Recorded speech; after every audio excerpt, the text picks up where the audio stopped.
It was a Friday afternoon, I think it was about 4:30. The day had finished. The boss said that the truck that I usually use had broken down again. A couple of days earlier that the alternator bracket had broken and we got it welded fixed. We both walked over and I sort of put my head underneath the hood of the truck and stuff like that, and as I grabbed the belt to see if the bracket was still attached, he didn't realise that I was there and turned the key over and caught my finger between the pulley and the belt. We didn't realise straight away that anything happened. I sort of pulled my hand back and said, "You squashed my finger." And then, then I looked down and realised that sort of half of it was gone. Within a split second, so many times that we've lifted the hood up and checked it, and it seems to be just one of those things, Friday afternoon.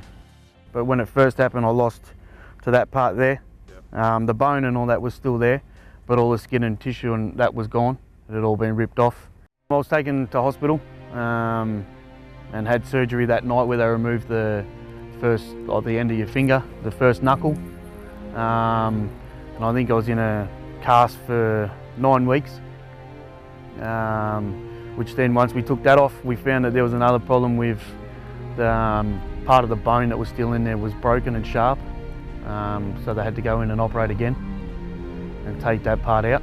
And then over the rest of the 9-year period, I had 4 operations on my hand to cut the hand open to see what they could do.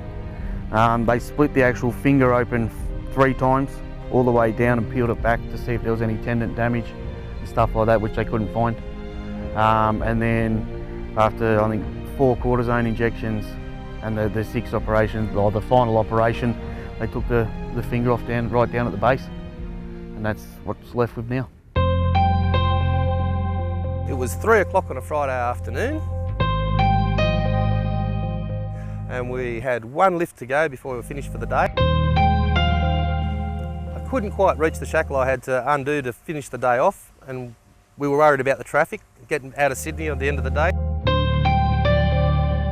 So I thought I'd just climb up the foot and grab it. There was a bit of water up there. I slipped, fell off, only fell a foot and a half, but I hit my hand on a bit of timber before I hit the ground. The ramifications of that were I dislocated every single bone in my hand, I shattered my thumb, I destroyed my wrist, and I snapped every single tendon from my wrist to my elbow. I've lost count of how many operations I had. It was a matter of, for 6 years, every time I was strong enough, back in, more surgery, get strong enough, back in, more surgery. I was very lucky I had the best hand surgeon in the country, but still it took 6 years of operations before I was able to start strengthening my hand again. So I've now got 2 steel pins that go through my wrist that way, and a big steel plate that goes down my thumb and then wraps around my wrist with 6 screws in it. This bone here is made out of my hip. They had to go in through my leg and take bone out of my hip to rebuild that bone. And then my thumb actually just hangs off the end on the skin. It doesn't actually do anything.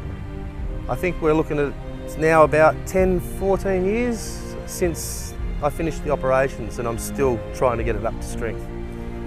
That 1 split second, we were worried about the time and about getting away and beating the traffic. I didn't want to go and get a ladder or something because it was going to burn us a couple of more minutes. I thought I'll just go up and I'll jump up and I'll undo that and we'll be gone.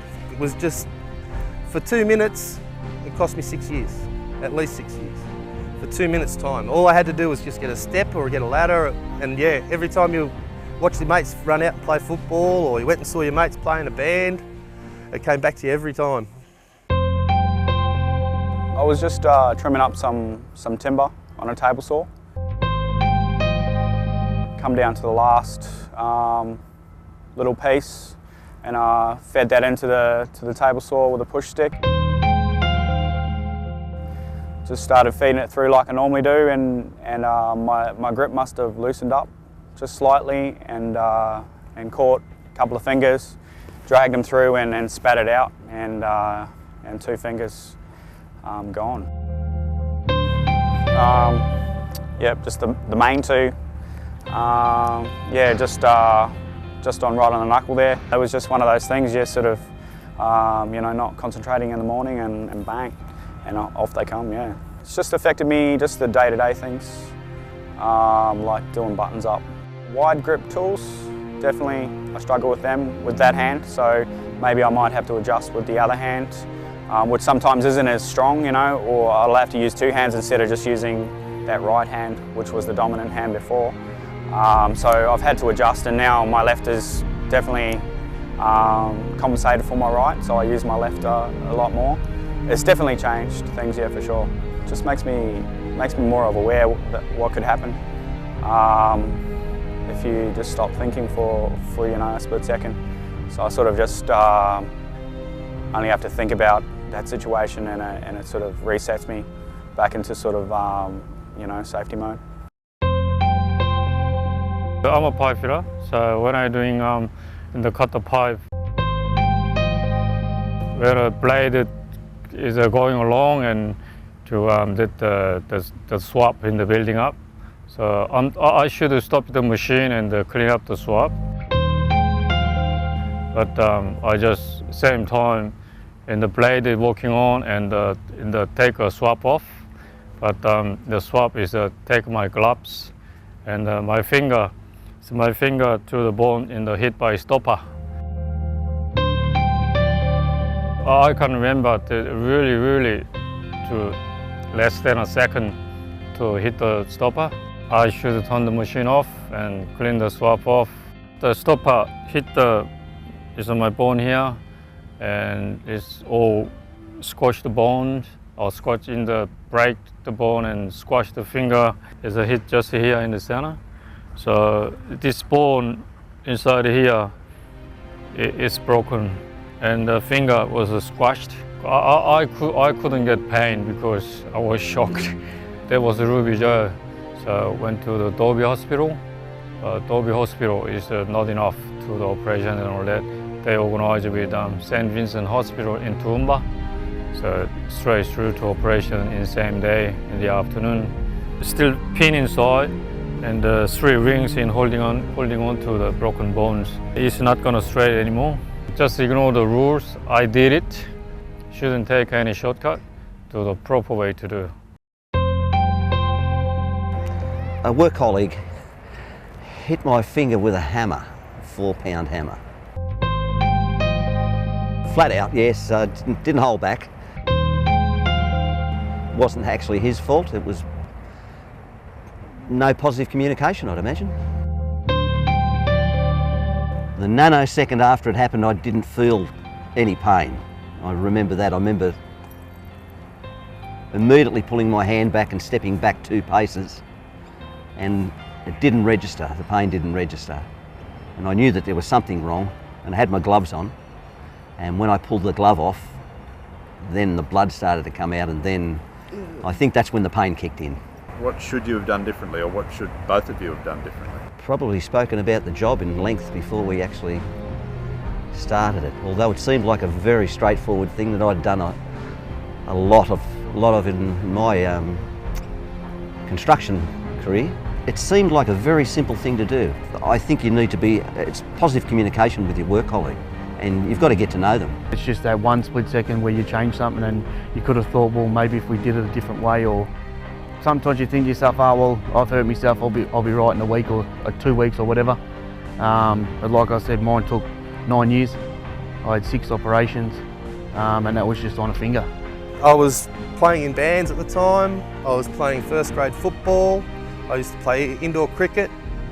All these things disappeared overnight. I couldn't play them again. We put a halt on a fair bit. I used to go to the gym a bit, and motorbike riding and stuff like that, which sort of come to a halt completely. In an instant. So you can't imagine how your life changes in an instant, and that's just the way it happens. When I'm thinking like a bad dream, okay, but how can it happen? I keep thinking, but I can't remember how it happened. With my job, we were doing probably 14 hours a day, 6 days a week. So the impact on the money side of it was pretty big. I believe my son was about 4-year-old at the time. Couldn't pick him up. Couldn't rough around, mess around with him. I had to be careful all the time. It really stopped me from doing a lot of things that I used to do. Think of the impact later on, down the track. You know, I lost my left ring finger. I can't wear a wedding ring. Just keep your mind on the job and just sort of keep focused on on even just the smallest tasks, because they can have sort of serious consequences, you know. Just message is just follow the rules, don't take a shortcut. The big thing is communication. You've got to be able to talk to each other, and make sure that he knows what you're doing and you know what they're doing, and actually plan what you're doing. If it takes 5 minutes to do it safe, 5 minutes is nothing. 5 minutes is nothing. Nothing.